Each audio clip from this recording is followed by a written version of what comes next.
Hello, magandang umaga ulit sa inyong lahat. Ito na naman ang ating mga pagkagising vlog. We're going to wrap up day 2 of Tay Kami Naman Caravan.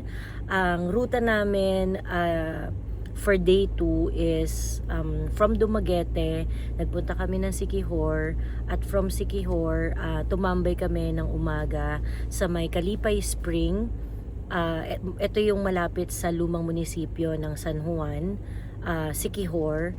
And pagkatapos nito, sumaglit kami sa Mebalete, nagkape lang ng very very light, at nagtrompa kami, umikot kami sa Siquijor, nagtrompa kami, nanawagan na pumunta ang mga tao ng alas 4 sa May Boulevard. Originally, dapat hindi kami magstay sa Siquijor, no? Hindi kami dapat mag-overnight. Pero it was a good decision. It was a good decision dahil nagstay kami sa Boulevard ng alas 4 actually medyo na late kami, mag-aalas 5 nang dumating kami sa Boulevard. Pero nagstay kami hanggang alas 9 ng gabi doon, at napakadaming taong pumunta. Grabe, sobrang daming tao. You know, hindi mo na in-expect kasi nung akala namin pagdating namin sa Siquijor, parang siguro at least 2 pages lang yung ma-fill in namin. But, you know, tables turn. Correct. Oo. Daming pumunta, ang daming nag-participate, at marami ring I think ang pinaka-importante doon, yung mga tao, they realize na they mean business. Yes. Seryoso sila doon sa gusto nilang ma-achieve. Ayan. So nagpapasalamat kami sa mga, ano ba tawag sa mga tao sa Siquijoronians? Siquijoronon? Quickies. Ayan. Pero grabe, no, mga memorable events kahapon. Ang dami kong gustong ikwento sa inyo, ating mga kapatid, no? Sobrang dami to the point na hindi ko alam. But one thing is for sure, I'm very grateful because, again, like I always say, ang dami talaga nagmamahal kay PRRD. Imagine, we met one guy, is a father of 2, no? One example lang yun, na tumulong siya sa amin. High blood pa siya nung una eh. Diba? Sabi, nababad trip, nasa stress siya sa amin kasi sabi niya, ang hirap-hirap niyong hanapin. Ay, ang dami ko nang napuntahan, sabi niya. Inikot ko na nila. Hinahanap ko kayo. Galing pa akong Boulevard, sabi niya. Grabe yung tulong niya from start to the end. To a point na wala kaming, yung speaker namin, papatay na. Nagdala talaga siya ng monster speaker. Yung mga gano'n na bagay. Correct. And ito din ako natutuwa, Ate Joy. Kasi Power banks. Pati yung mga ganon. anak niya, sobrang... Siya ang naging HPG natin sa Natin, Siquijor. Thank you, Kuya Sogo, if you're watching. Thank you, maraming salamat. Kuya, shout out sa iyo at sa dalawa mong kids. Kiddos. Na Tapos alam mo, Ate napakabait. Joy, nakakatuwa din. Kasi sa Dumaguete, nung pumunta tayo, halos ang daming doktor. Oo. Ang daming doktor, Mga diba? doktor na palaban at silent, 'di ba? Correct. Dito naman sa Siquijor, puro teachers. Correct. Oo. Ang grabe oo. mga professional teachers. And you know what's really amazing? Because nung pumunta kami ng lunch, ako to be honest, I was really quite nervous na parang, sige, di bali na lang, at least nakakuha tayo ng kahit konti. Oo. Tapos sabi nila Ate Joey, sila Ate Jazz, nag-uusap-usap sila na maybe we can just stay sa afternoon. Ganyan. Post mo lang, try natin kasi baka nasa office pa yung ibang people. And true lala, pagdating ng alas 4, pababa, Oo. Pak. Grabe, ang dami ng Daming tao. ang lala, grabe. Which is very, very amazing.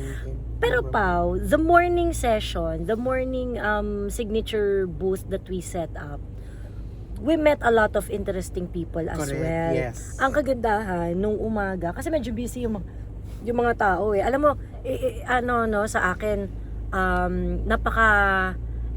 hindi mo talaga ma-duplicate yung mga tao na, you know, they are doing their daily errand. Correct. Kagaya nung isang auntie na namalengke pa siya. Sa bit-bit pa niya yung pinalengke niya nung nakita niya, Duterte, petition pala yan, ganyan. When they heard that it is about PRRD, no questions asked, talagang mag-support sila for the cause. Another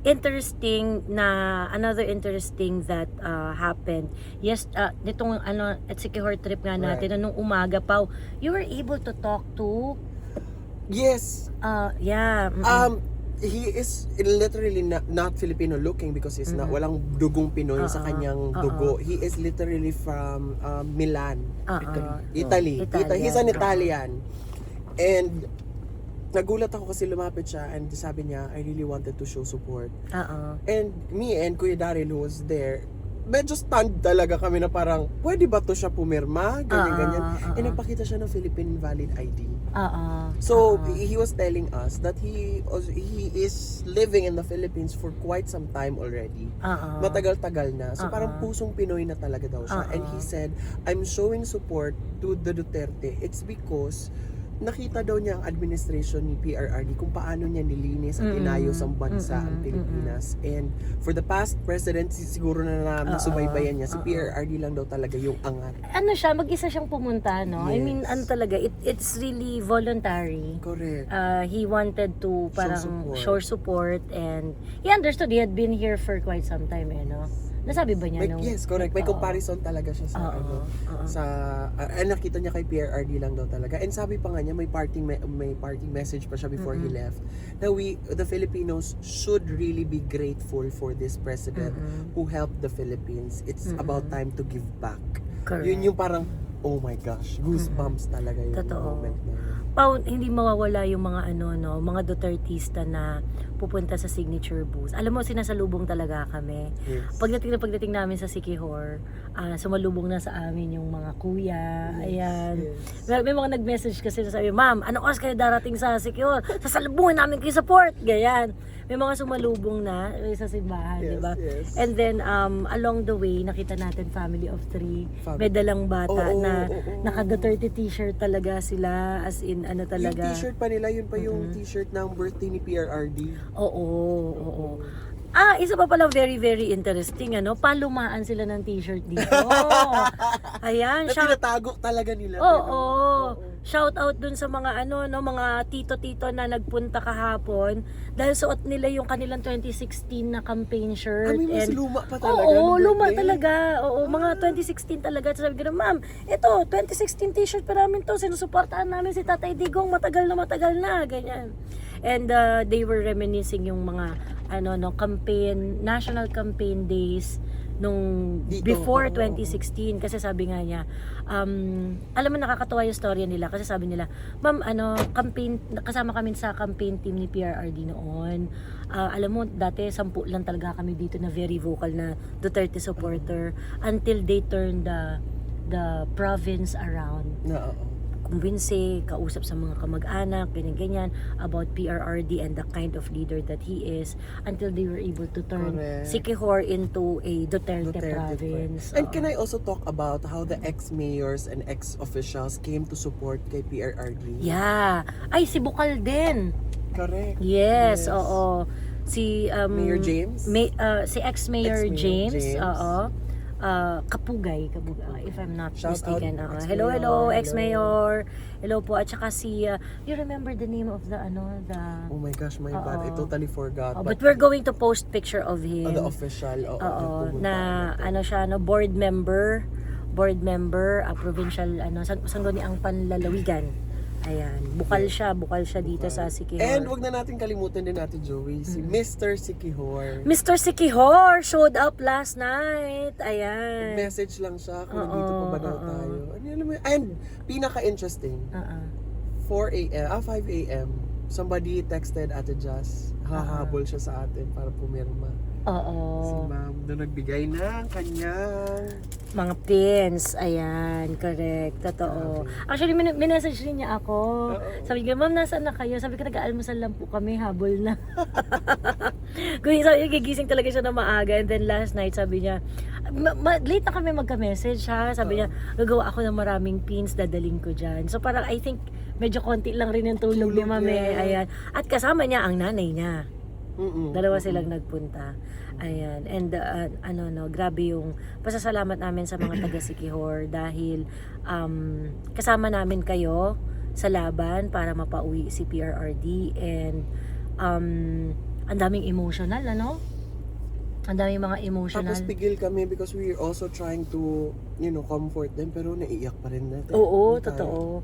May nagtanong nga sa live ko kahapon. Sabi nga, Ate Joey, ano ba, pagka kunwari meron mga umiiyak, naiiyak ka rin ba? Do you still get emotional? Pagka kunwari may mga pumput, sabi ko, I cannot not get emotion. Sabi ko, siguro, ang tawag dito sa lahat ng mga nangyayari, pagka yung nakikita ko yung gano'n, nakikita ko talaga yung sincerity ng mga tao dun sa, Maramdaman mo no? Oo, sabi ko, parang hindi ko talaga mapigilan na hindi maging emotional. As in, yung mga interviews nga natin kahapon, pagka tinatanong natin na, bakit niyo po sinusuportahan si PRRD? Sabi niya, obvious ba? Parang nakita naman yung trabaho niya. Alam mo yun, people were so sure Yes. na we are at a right side. Yes. We are at the right side of history. Si Kuya, Kuya Sogo. Si Kuya Sogo, sabi niya, Duterte supporter ako kasi binago niya yung binago niya yung validity ng driver's license. Sabi niya ganyan. 10 years. 10 years na. Hindi ko na kailangan magpalit ng driver's license taon-taon, every so often, ganyan. And minamaliit kasi ng mga tao yung mga ganyang bagay. And it is only PRRD who understood that if you're going to make policies like that, ordinary people's lives are going to be changed. Correct. Sa mga alta-alta, sa mga sa mga hindi nakakaintindi, sa mga elitista, bare minimum, ano ba naman yan, but because you do not know how ordinary people live. Hindi nyo naiintindihan na yung mga ganyang bagay, ganyang kasimpleng mga desisyon would impact majority of the Filipino people, hardworking Filipinos. Why? Pao, 2 araw, 3 araw, 4 na araw na pag-aasikaso mo sa lisensya, gagawin mo every so often. Ngayon, gagawin mo na lang 1 beses sa loob ng 10 taon. Yeah. Diba? Alam nyo po, sa mga lahat tayo naka-experience gano'ng kahirap makipag-deal sa gobyerno. Ang bagal, daming red tape, and things like that. Buong araw talaga nakaupo. Uubos talaga oras mo. And, kahit pa sabihin mo, ubusin mo 1 araw mo dyan, it's not a guarantee you're going to be finished in 1 day. Correct. 'Di ba? And para sa ordinaryong tao, yung 1 araw na wala siyang kita, dahil nag-aasikaso siya ng mga ganitong bagay, ay napakalaking impact sa kanilang pang-araw-araw na pamumusaysay. Totoo. So yung mga ganitong klaseng mga desisyon, bakit si PRRD lang nakaisip? Bakit siya naiintindihan niya na importante yung mga ganyang bagay sa ordinaryong tao? 'Di ba? So, ang tawag dito ay we really feel na PRRD is the kind of president who understood The masses. the especially. masa. Oo, Yes. correct. And it will reflect another thing pa, alam niyo na pag-usapan natin kahapon, sabi ko, alam mo, ang mga Duterte supporter, ang mga DDS, hindi mauubos. 'Di ba? Totoo yan. Kasi, mga significant observations din namin, yung magpapapicture ba yung mga parents, tapos kasama nila yung mga bagets bata. nila. And speaking of bagets, you remember I posted this video. Lumapit talaga siya sa amin dahil mahal ko si tatay. He really wanted to sign. Di ba, pumirma siya sa coaster. Yung batang alam niya, he understood the kind of parenting ba na they made their children understood who PRRD is. Correct. Sa mga signature campaigns na ginagawa namin, sa mga sessions na ginagawa namin, makita talaga namin yung mga parents teaching their children. Yes. That's Tatay Digong, ganito ginawa niya. And so, hindi tayo mauubos. Sabi ko nga, alam mo, kampante ako talaga na his legacy is going to live on. To live. Oo. Ayan. Yung mga best practices ng PRRD. Correct. Hindi lang siya na stuck sa Davao, but it's going to be all Saya over. tiket niyo? Yeah. Anyway.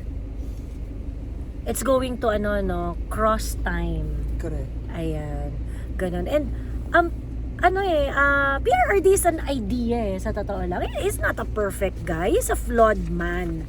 Okay? Si PRRD. But he embodied an idea that we can actually carry on through time, dahil ang dami niyang mga dami niyang mga binasag na sistema na akala natin hindi natin malalabanan. Ayan. So, that is why people like me, people like Pao, pag nakikita namin kayo na nagmamahal kay PRRD, showing up and giving all your support to the cause, it also makes us Yes, energized. Oo, Ayan. kasi sa totoo lang katawan namin pagod. Pero pag nakita natin sila, yung puso namin talagang buhay na buhay. Gano'ng kakapagod pa ako kagabi? Lala! Friend, sobrang lala. Alam mo, hindi talaga ako nagasak sa Bisaya pa nagapanghaplas. Unsa na sa Tagalog ng panghaplas ko na rin. Hindi ako naliligo ng efficacent oil. Oo. Pero first time ko sa buong buhay ko talaga naligo ako ng efficacent oil na parang bugbog. Imagine mo from madaling araw to as late as 9 p.m. At first time ko yung, alam mo, nakahiga, plakda, tulog na agad. talaga, oo. Na hindi kailangan maglalabay sa ears ko, na Correct. kailangan ko maghanap ng ano. Pero worth it. Pagising ko, it's a brand new day and now we are going to Dipolog! Correct. So sa mga taga Dipolog, magkita-kita po tayo dyan. Abangan nyo po kami. Hapon na tayo darating dyan, ano. Yes. Pero huwag kayong mag-alala. Mag-start man tayo ng hapon. Makakasama nyo kami hanggang gabi. Okay? At overnight sana... pa din tayo doon. Yes. Oh. Yes, oo. And magkita-kita po tayo sa Dipolog. Yung mga nagpapapirma na sa Dipolog, okay? Ano kung umpisa na sila? Nag-umpisa nilang magpapirma, yung mga, pwede na po kayong mag-download ng form para pag pinuntahan nyo kami, pwede nyo nang isubmit yung mga signature sheets ninyo. Kagaya ng ginawa ng mga taga-Sikihor. Correct! Kagaya ng ginawa ng mga taga-Sikihor. Kasi ang ginawa nila, nung umaga, maraming nagpunta sa amin, kumuha ng form, kumuha ng mga sig sheet, and then pagdating nung gabi, ayan, meron silang 4 pages, 3 pages, 2 pages. Kasi nag-start na silang magpapirma sa mga kamag-anak nila. Ayan. So, mga taga-Dipolog dyan, mag-start na kayong mag-download ng signature sheet, magpapirma na, kita-kita tayo sa, tayo kami naman, Signature Caravan, because we are coming at ya in Dipolog City. Ayan. Okay? Thank you very much. Magkita-kita po tayo next time, and Huwag kalimutang sabihin, tay, kami naman.